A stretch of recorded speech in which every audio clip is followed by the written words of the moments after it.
merci Hélène pour cette introduction.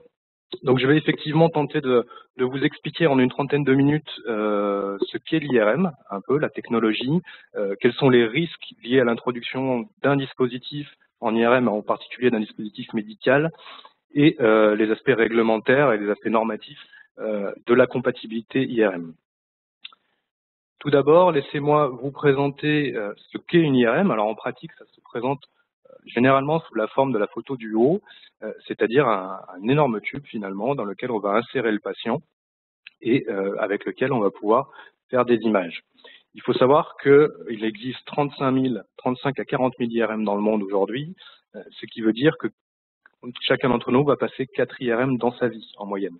Ça veut dire que 5% d'entre nous vont passer une IRM cette année dans les 12 mois pour établir un diagnostic.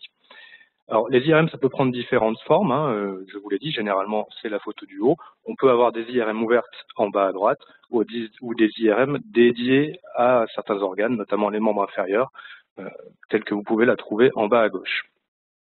Alors, qu'est-ce qui se passe en IRM? Alors, il ne faut vraiment pas confondre l'IRM avec le scanner et tout appareil de radiologie standard.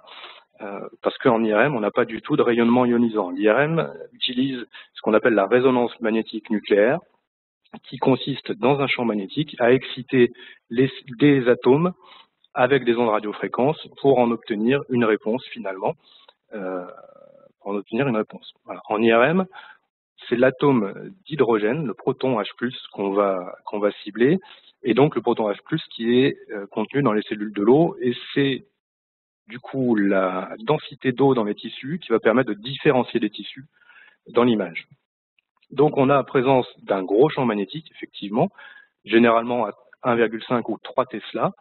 On a présence d'ondes radiofréquences qui vont exciter les protons, et on introduit aussi en IRM un codage spatial par des gradients, c'est-à-dire des variations temporelles et spatiales du champ magnétique, de façon à cibler des zones et obtenir non pas un signal en une dimension, mais une image 2 dimensions ou un volume en 3 dimensions.